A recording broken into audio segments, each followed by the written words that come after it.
This is the last term for Bernie Sanders. I'm not actually impressed with AOC. I'm going to keep it real. Sometimes she'll remember, oh yeah, I should focus on the working class. Most of the time she weighs in on the cultural stuff, the culture war stuff. And it's very easy to, corporate Democrats have a very easy time pressuring her to vote in the way that they want her to vote. I also want to be clear about that.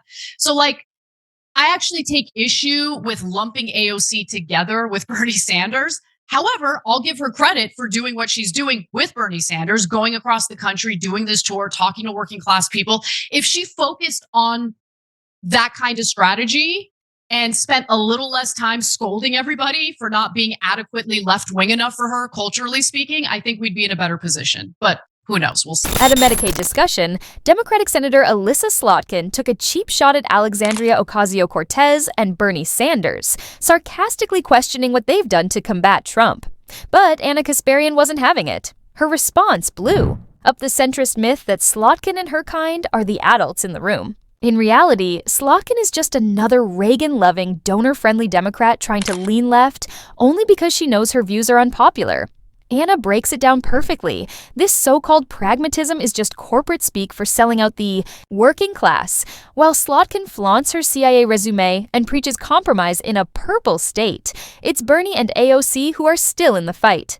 Today, we're breaking down Anna's response and exposing the true face of the Democrats' elite. Let's get into it. Democratic Senator Elissa Slotkin just hammered AOC and Senator Bernie Sanders, asking, quote, what have they actually done, end quote, in regard to fighting back against the Trump administration? Well, here's what you need to know. You might remember Slotkin because she just gave the Democratic Party's response to President Donald Trump's address to Congress. Yesterday, though, Slotkin spoke to constituents at a Medicaid roundtable in her state of Michigan. And here's what happened. One constituent pressed the freshman senator on how she would step up for us now in the way the person said that Representatives Alexandria Ocasio-Cortez and Jasmine Crockett and Senator Bernie Sanders have been screaming, enraged, passionate in response to the Trump administration. And here's how Slotkin responded. Everyone you mentioned has a lot of words, but what have they actually done to change the situation with Donald Trump and the cuts and the attacks on our judiciary and the attacks on our Constitution? Slotkin asked, before touting her national security and intelligence background, which she noted required prudent planning. Slotkin has worked for the CIA, State Department, and Department of Defense, really looking out for the American people.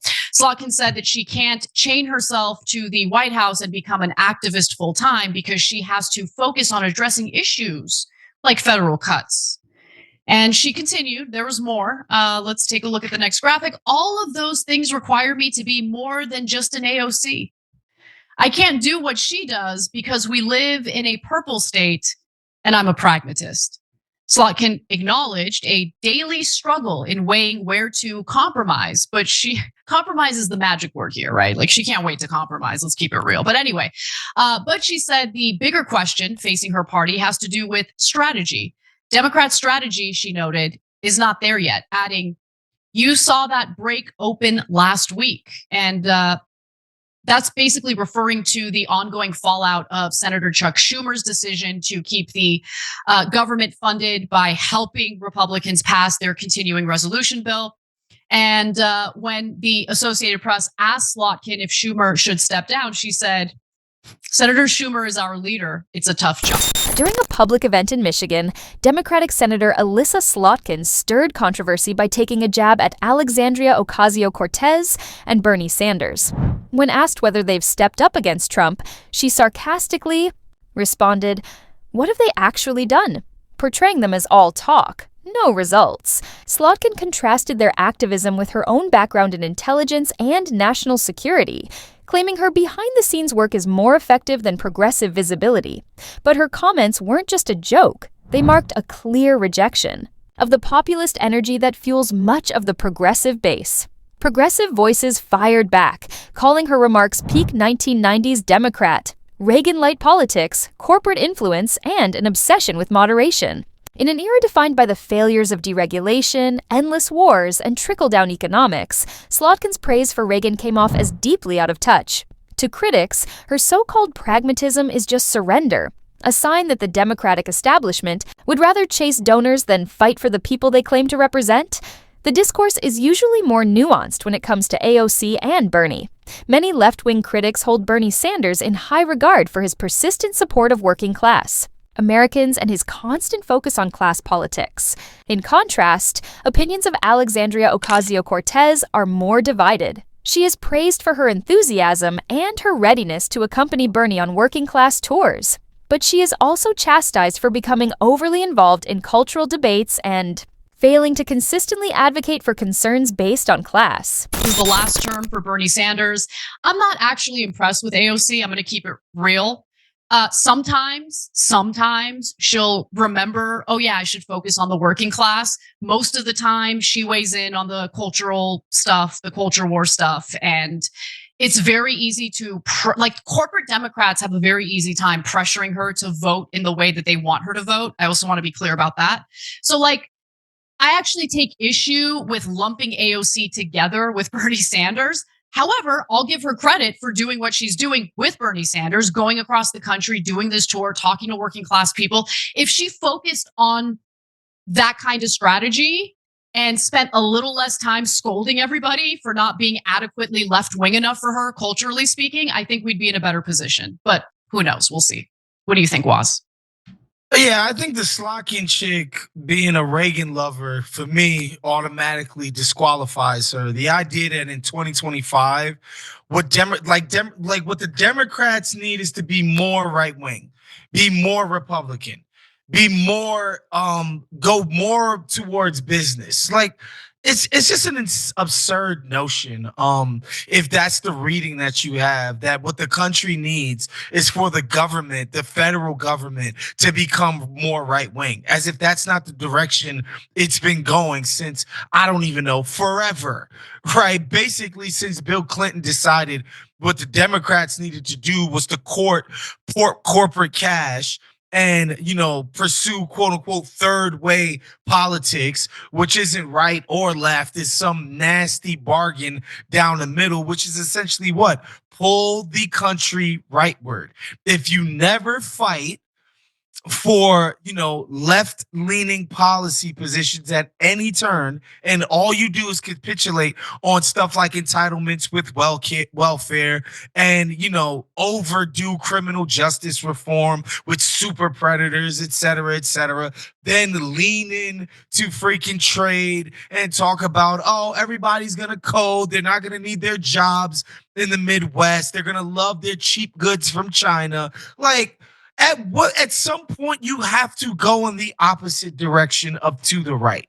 The country is begging for it. Even Republicans, if you go back and watch JD Vance versus Tim Walz in that vice presidential debate, JD Vance sounded like a left-wing politician at damn near every turn about expanding entitlements, about not capitulating to the business interests at every single turn. Even Republicans know there needs to be a shift in how we approach our policy. And then we got Slotniks talking about Ronnie Reagan was the best. We need to get back to Ronnie. That's absurd. Right. And like you and I've become pretty disenchanted with AOC. I think she's a little too activist pilled. The people that work in these nonprofit organization pilled, they are a little bit too social justice-y for me. Yes. In terms of their rhetoric and their tone. It's just guys, do you realize people don't care about none of this stuff? Not in the way that you do. It's not, hold on. But it's not just, I do actually think that people care about justice. I do actually think that people want fairness. Yes. However, I don't think it's necessarily the cause or causes that AOC promotes. It's the way in which she and yes, also Jasmine Crockett do it. So in this last election cycle, 71% of voters were white. Can you guys just maybe for a little while hold off on talking about how much you hate white people? Just for a little while.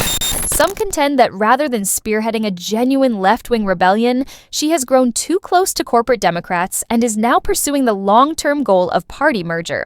Although politically calculated, that type of triangulation seems to be a betrayal of her initial revolutionary pledge. The discrepancy between progressive message and typical American voters is a common issue in these criticisms.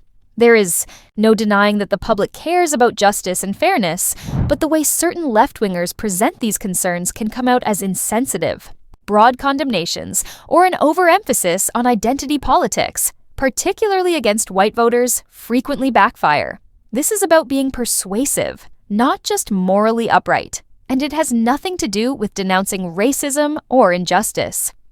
In addition to smelling of elitist disinterest, Elissa Slotkin's sarcasm towards AOC and Bernie reveals a deeper decay within the Democratic Party.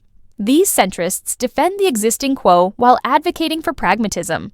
They are the ones selling out working-class folks behind closed doors while disparaging the left for being too idealistic. It was very reasonable for Anna Kasparian to accuse Slotkin of this foolishness.